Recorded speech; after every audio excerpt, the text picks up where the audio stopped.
At the end of 261 BC, the Kalinga War was fought in ancient India between the Maurya Empire under Ashoka and the state of Kalinga, an independent feudal kingdom located on the east coast in the present-day state of Odisha. It is presumed that the battle was fought on Dhauli hills near Bhubaneswar, which is situated on the banks of Daya River. The Kalinga War was one of the largest and deadliest battles in Indian history. Kalinga did not have a king, as it was culturally run without one. This is the only major war Ashoka fought after his accession to the throne. In fact, this war marks the close of empire building and military conquests of ancient India that began with the Mauryan Emperor Chandragupta Maurya. The war cost nearly 250,000 lives. The reasons for invading Kalinga were to bring peace and for power. Kalinga was a prosperous region consisting of peaceful and artistically skilled people. The northern part of Kalinga was known as the Utkal. They were the first from the region to use a navy and travelled offshore to Southeast Asia for trade. For that reason, Kalinga was able to develop several ports and a skilled navy. The culture of Kalinga was a blend of forest tribal and Brahminism coexisting peacefully. Kalinga was under the rule of the Nanda Empire, who ruled over the region from their capital in Magadh until their fall in 321 BC. Ashoka's grandfather Chandragupta Maurya had previously attempted to conquer Kalinga but had been repulsed.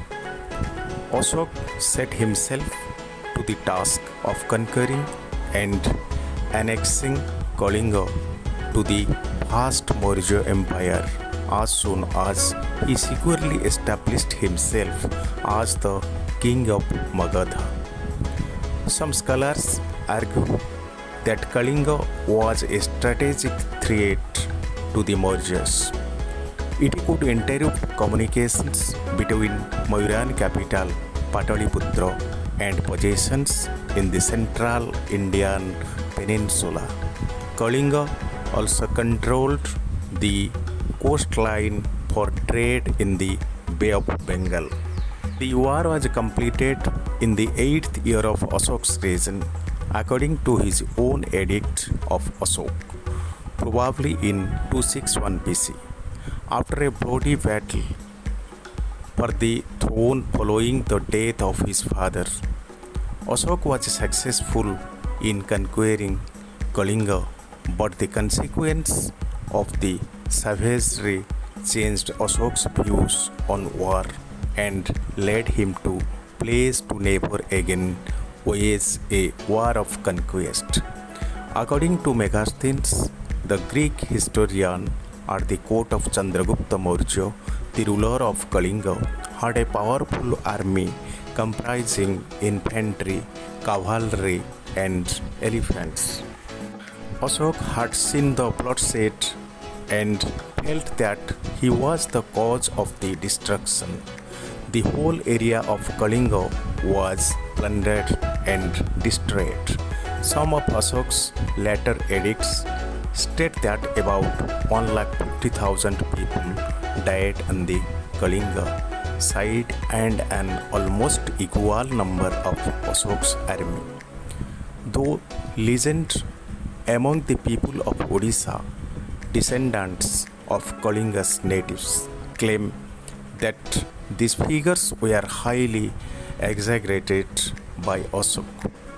As per the legends, Kalinga armies caused twice the amount of destruction they suffered.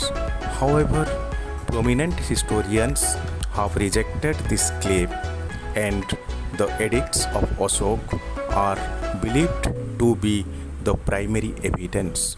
Thousands of men and women were deported from Kalinga and forced to work on clearing wastelands for future settlement.